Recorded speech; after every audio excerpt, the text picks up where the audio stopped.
Alright guys, what is going on everybody? Happy Saturday. Welcome back to the channel. Let's check my focus here.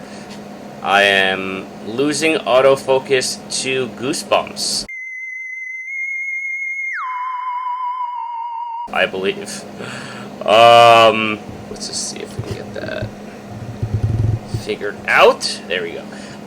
Yeah, welcome back to the channel, guys. It is your boy, Robbie Miles, and today we're talking books.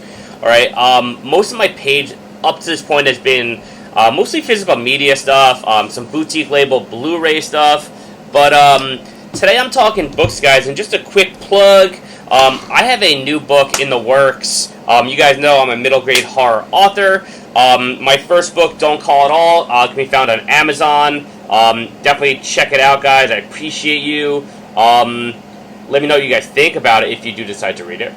It's a great, it's a super fun middle grade horror book about a boy who desperately wants a cell phone, and his parents won't get him one. And there's twists and turns, and it's a good time. Definitely check it out. But I have done mostly physical media stuff. But I have been working on a new book, and I should have some sketches of the cover in the coming weeks. But again, it's still a ways away. It's a work in progress. But there's definitely some things in the works in the near future in regards to the cover and things like that. It's more horror based around technology. I'm super excited to get it out to you guys. I'm having a blast writing it. But today I'm talking about books. Now, not Goosebumps specifically, but the Ghosts of Fear Street series. Now, this series to me does not get enough love. I think it lives in Goosebumps' shadow. It came out in 1995, so I was right in the heart of Goosebumps. I don't know where they were at in the series exactly. Let's take a look. So in 1995, they were already at book like 40 already.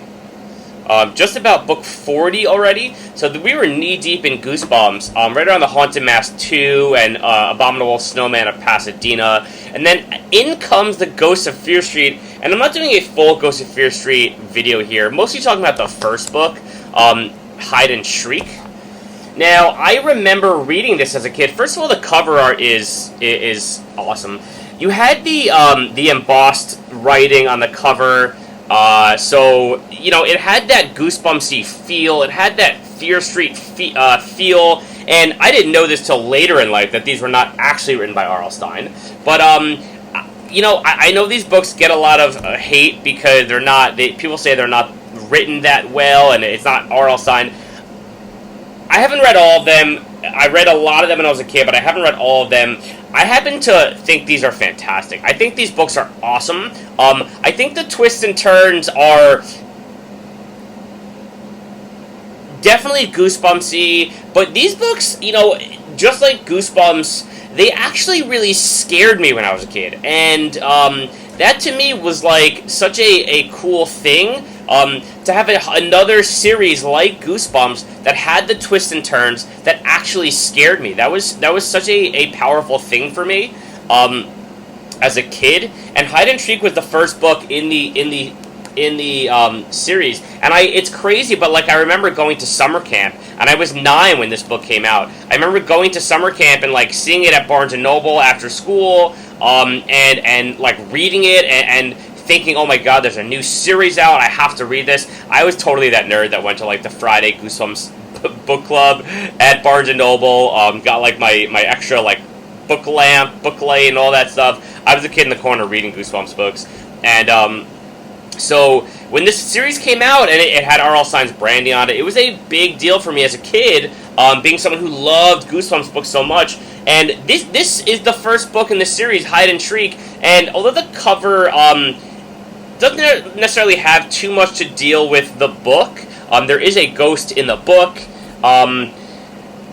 It just really terrified me as a kid. That skeleton with the Fear Street branding, you know, it was just something about that, the embossed fonts, and the cover art that just got me. Now, it had a similar vibe. It had its, like, branding, the Ghosts of Fear Street, they'll haunt you forever, kind of like the Reader Beware kind of shtick. And it had like a tag too. Is, do you believe in ghosts? Don't say no until you take a walk down Fear Street. Past the woods where no birds sing. Past the lake where something lurks beneath the water. Past the cemetery where everyone is dying to meet you. The cemetery, that's where Randy Clay has been invited for a game of hide and seek with a ghost.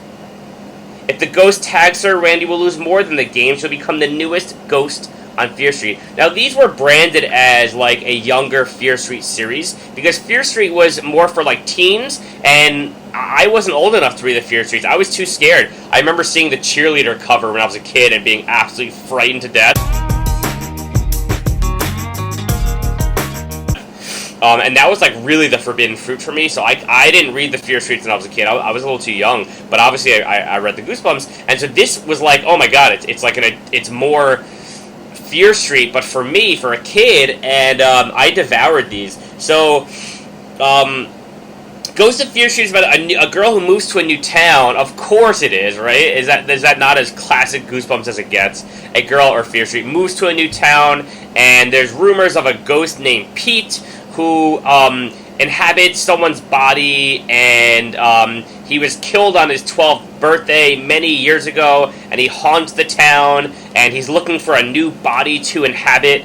And of course the main character, Randy, is like freaking out that it's her, and she keeps looking for people that look like ghosts at her school and that look tired like ghosts, and eventually it culminates in a big game of hide and seek where Pete's true identity is revealed, and there's a fun twist ending, of course, that has to do with the ghost Pete. But it is a frightening book, guys. This is not something that was like a pushover for me. Ghost of Fear Street was terrifying to me as a kid. So I value this series so much. I don't have the complete collection, but I've gone back and read the first 5 in recent years. I want to keep going because some of these I like more than Goosebumps. You know, and I mean that.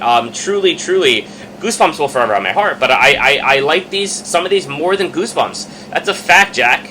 So just quickly, just show you guys some of the covers. Camp Fear Ghouls. This is this is later on in the series. I'm gonna show you guys, like, I guess in order. So this is the second one. Who's Been Sleeping in My Grave? This one too, I had a buddy, Matt McLaughlin was his name, who I remember I borrowed this from in elementary school, or maybe 6th grade or something, or 7th grade, around there. Again, terrifying covers, and this one is fantastic. Old lady horror is one of the most frightening things to me. Old lady horror is great, because I think getting old is scary, you know? And so I think that idea is very scary to me. Anyway, we have The Attack of the Aqua Apes. Now, I've reread this one recently. It's so bonkers, and I love it. It is just so bonkers. It's like these little, if I remember correctly, these little, I forget what you call them, but, you know, you drop the specks into the water, and it creates these, like, little tiny, like, amoeba fish type things. It's like that kind of a vibe, but with, like, these apes in the tank, and they just grow and grow. Again, it makes no sense, but it's fun. It's kid horror. It's great. Nightmare in 3D. This is a fully embossed cover, guys. You have, like, scales all over it. This was a fantastic book, and if you were a fan of the series, you remember this cover big time. Giant praying mantis on the front. Just a couple more here. I'm not going to go through all of them.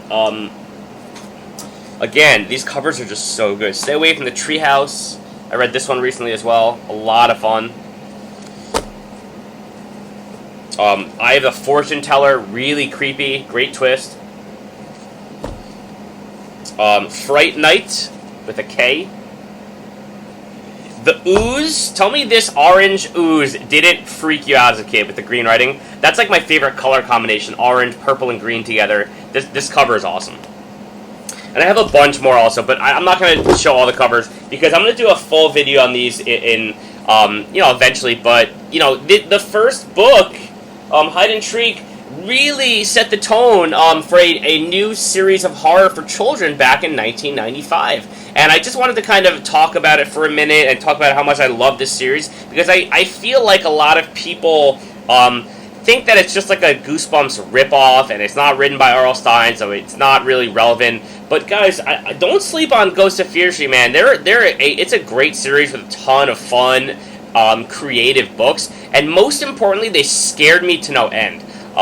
So yeah, that's what I got for you guys today. Just quickly talking about the Ghost of Fear Street. Definitely check it out. Check it out if you haven't. Also pick up my book, Don't Call It All, by Robbie Miles. Yours truly. Hope you guys are having a wonderful Saturday. I have plenty of videos in the works, books, movies, all that good stuff. Hope you guys are watching some spooky stuff, reading some good books, keeping it scary. As always, your boy Robbie Miles. I'm out.